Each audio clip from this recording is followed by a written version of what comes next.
A video game can have excellent graphics and music, and still suffer from a few poorly thought out sections that drag the game down. Super Star Wars, developed by LucasArts, should have been a top-tier movie adaptation game, but it falls just a little bit short. When Super Star Wars came out in November of 1992, it was featured on the cover of Electronic Gaming Monthly as Game of the Month, and the review reads more like an advertisement to sell you the game than an honest review. They mostly focus on the graphics and music, with only Ed noting the difficulty, and no one talking about some of the repetitive level design. The same month, GamePro magazine's bubonic Blowfrog gave the game a perfect score, even asking the question, is it better than the movie? No, it's not better than the movie. Super Star Wars is definitely not a perfect game. Contra 3: The Alien Wars came out the same year, with a similar style of gameplay, and in my opinion, it's definitely superior. In the same issue of GamePro, the Sega Genesis game Green Dog was given a nearly perfect score. You know, that classic game Green Dog that everyone has so many precious childhood memories of? I don't trust any review written by a guy calling himself Captain Controller. Sounds like some kind of fascist video game reviewer. The gameplay of Super Star Wars mostly follows the flow of the movie, although I don't remember anything in A New Hope where Luke massacred Jawas and Tusken Raiders. He would definitely be making his father proud here. There are short scenes that play out between levels that look nice, but I always skip them because I've seen the movie enough times. The music is accurately adapted to the Super Nintendo's sound chip, faithfully translating the compositions of John Williams. The Super Nintendo had been out for 2 years when this game came out, and this is an early example of how capable the system was of producing great orchestral-sounding music. There's also the use of Obi-Wan's voice, which sounds pretty clear for a game from 30 years ago. Use the Force, Luke. Use the Force, Luke. Use the Force, Luke. The graphics are still impressive for a 16-bit system, and there's variety in the gameplay. Super Star Wars is a blend of run-and-gun, platformer, and Mode 7 vehicle-based shooter. The player can pick from Luke, Han, or Chewbacca, though if you can't brave your way through the Jawa Sandcrawler, you're never going to play as Chewbacca, who has this really great technique of firing his gun between his legs like it's a substitute for his dick. The Super Star Wars series on SNES is known for its difficulty. The first entry is one of those games I rented as a kid, couldn't get very far, and gave up. Replaying it as an adult, its difficulty lies in a few moments that will drain the player of all of their lives and continues until, with repetition, a strategy can be developed to make it through the game. It feels like the developer left a few of these difficulty spikes in the game to stretch out the length of playtime. It's almost essential to start the game on easy mode, just to get a feel for a few of the levels. Inside the Jawa Sandcrawler in particular is where I started losing lives, mainly due to slippery platforming. Oh, every time I get there. The run and gun sections feel pretty good. The player is constantly collecting hearts to refill the life meter, so dying isn't a big problem unless you fall into a pit. The first level is a little repetitive and simple, but it gets you acquainted with shooting and jumping. I almost never stop shooting because enemies are always popping out of nowhere. There are 2 kinds of jumps that must be mastered in order to beat the game. One jump that goes a little bit higher if you hold up while you're jumping. Super Star Wars can be at times satisfying and at times frustrating. I had to play through the game on easy before I could make it through on Brave mode, which is the default normal difficulty. After beating the game on easy and knowing the level design and the spots for cheap deaths, I was able to beat the game on the normal difficulty setting, with the Kalhar Cantina Monster boss fight being the hardest part of the game. It feels like a manufactured difficulty so that you couldn't beat the game in one rental. Even on easy, if you encounter the Cantina Boss Monster fight without upgraded health bar and power-ups, then you're gonna burn through a lot of lives, maybe even a few continues trying to move forward. The game gives you 5 continues, which is a sufficient amount to make it to the end. The player has 3 lives to start, but every 50,000 points, one can acquire an extra life. There are also a few extra lives placed throughout the game. The Darth Vader power-ups will temporarily double the amount of points you receive, with a multiplier of 8 being the maximum. The thermal detonator item can be used to clear the screen of enemies, though it must be used shortly after it's picked up. It's possible to stop and farm for health and weapon upgrades, even though there is a timer for each level. Usually the player should have plenty of time to make it through, but if you stop to farm, you can also collect extra time. At the end of the level, excess time goes towards your score, so the goal is to make it through quickly, while also upgrading your weapons, and then not dying, because you'll go back to the basic blaster, which sucks ass. Han and Chewie start with a single weapon upgrade, which is imperative for winning some boss fights if you die with Luke and can't get an upgraded weapon. Luke has the lightsaber, which is effective against the mutant Womp Rat boss in the level where you get the lightsaber, but I also take a lot of damage trying to use it, so I usually just play as Han. You only get access to Han after beating the cantina level though. The opening level is a simple run and gun. Kill as much as you can and start gathering points and upgrades. Your health upgrades won't carry to the next level, so you only need to gather enough to beat the boss. The first boss is the Sarlacc pit. It telegraphs where it's going to rise, so move away as far as possible. It then shoots these little rocks at you. If you keep getting hit by the rocks, your life will drain faster than the bosses, so shoot them or stay out of the way. This is the first boss, so it's not that hard. The second level is the driving level, and the tendency is to use your booster to fly towards the sandcrawler in the background, but you have to actually blast a certain amount of Jawas first. If you're flying around fast, you'll lose control and take damage from pits and Jawas throwing grenades. The strategy here is to avoid using your booster and just move back and forth slowly while shooting the Jawas in the distance as they come towards you. Then fly to the sandcrawler when the message appears. There are fuel stations you can blow up if your fuel gets low, and killing Jawas will restore your life. Outside of the Jawa sandcrawler is where the platforming shows up. L and R can be used to move the camera up or down so that platforms can be seen. At first it's frustrating to fall and have to climb up the whole sandcrawler again, but eventually you'll have it memorized. Most of the enemies will respawn, but the round guns protruding from the sandcrawler won't. If you go to the right first and take them out, it makes climbing the rest of the sandcrawler a little easier. If you don't have an upgraded weapon when you reach the top, it might be easier to just jump past all of the turrets.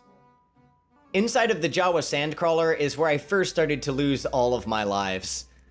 Heart, get the heart. No! No! Use the force, Luke. Yikes! It's pretty straightforward until the green laser gate, which you have to slide past. Sliding is accomplished by pressing down, forward, Y, and B at the same time. Though I can't find a perfect way to slide through the gate, I almost always seem to take some damage here. Then there are spikes, which look like they would kill you, but they barely hurt you at all. Falling in an open gap is an instant death, though. There's a room full of large guns that will inevitably cause you damage, but each one leaves behind a big heart, so it's not that difficult. Later, there's a tough alien monster enemy that charges from the left side of the screen, so hang out on the right and jump over the attacks that do reach you while constantly firing. The first time you encounter this part, it might take you by surprise, but on a subsequent playthrough, it's simple. After this, there are a bunch of power-ups, and then the final room. There are 2 moments inside the sandcrawler where a platform falls and you have to jump to the right 1 floor down. The second time is on the bottom floor and you'll die if you fall. Then there are some platforms with flames jumping around them. I can make it through here now, but I almost always lose a life or 2 by falling. The boss here is only difficult because of the gaps that cause instant death. When the fight starts, it's really easy to get pushed off by the flames. If you can jump in the air and somehow not fall in the pit, then it becomes a war of attrition. You're not going to be able to dodge all of the boss's attacks easily, so Hammer him with your gun and move right if he pushes you back, but don't move too far forward, it's a tiny platform. Even after he's dead, you can still lose if you fall. Beating Jawinko is the game's first real challenge. The next 2 levels involve a lot of falling rocks that do too much damage, floors that disappear dropping you to your death, and an auto-scrolling segment with falling platforms that might consume a few lives until you know the layout. There are even parts where you can't see the next platform, so you just have to walk off the platform and hope you land on the one you can't see. The first time you can use L and R to shift the screen, but it won't work the second time because the platform is too far down. Just walk forward. Luke will get the lightsaber halfway through the level, and I usually stop to level up his health bar before the boss fight. The boss can take away a lot of your health quickly, but your lightsaber will destroy his health bar quickly too, so stay in the air and keep swinging that saber. Next, there's another vehicle level where you massacre Jawas again. Just more of them this time. Then you fly to Mos Eisley. It's pretty repetitive to do the same level again. The first Mos Eisley level is actually pretty easy. It's kind of like the first level was. No pits to fall in, no tricky platforming, just taking out lots and lots of stormtroopers, upgrading your weapon, and racking up your score for those extra lives that you'll need to prevail in the tough boss fights coming up. There are also barrels all over the place, perhaps a nod to Donkey Kong. This level does feel like sections were copy and pasted over and over. The level design is okay, but it's not on the same level as a Contra or a Mega Man title. The Cantina boss is the game's make or break moment, and if the player can overcome this monstrous fiend, then the rest of the game's difficulty actually drops significantly. The Cantina level is very short, and there's no platforming. It's just a simple level where you walk to the right and shoot. The graphics are nice here, with detailed characters in the background and foreground. If you make it to the end and die, rather than starting at the beginning where you could level your weapon and health up again, you start right before the boss fight.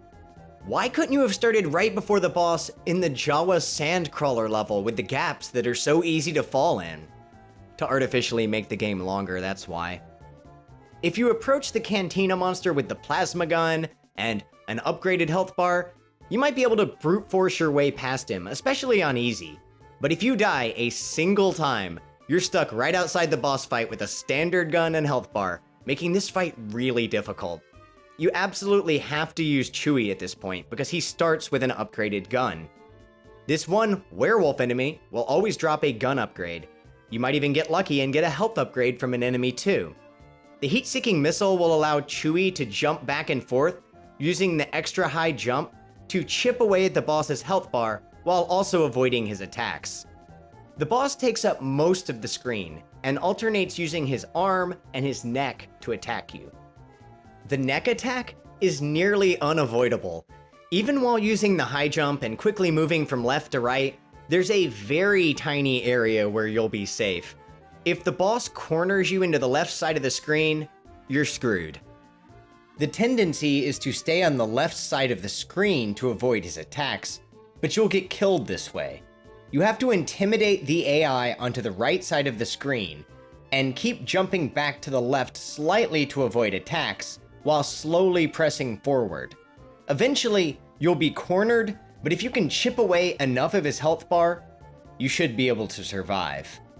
This is hard to do even on easy mode, and if you can beat this, consider yourself a true gamer. The rest of the game isn't too bad in terms of difficulty. The next boss fight can wreck you easily too, but if you know what to do, it's actually not very hard at all. I always do the Escape from Mos Eisley level with Han. It starts out like the other Mos Eisley level. Make sure to upgrade your health bar as much as possible before entering the second part of the level, as health upgrades and hearts are generous in the first part and scarce leading up to the boss fight. In the second half, there are droids that will explode and damage you, claws that will grab you, electricity all around you. It's really easy to take damage here. If you can make it to the boss without dying and have your upgraded weapon, it's easier, but with the right strategy, it's still not too hard with the basic weapon. It just takes a lot longer.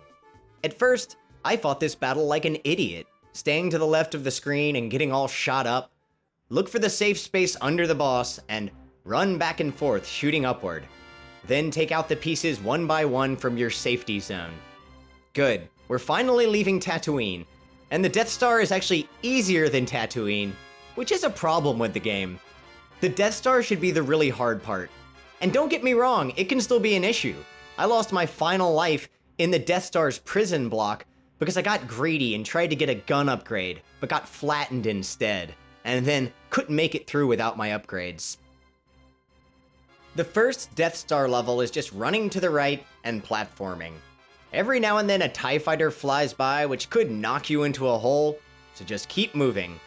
It gets more difficult towards the end with strong robot enemies.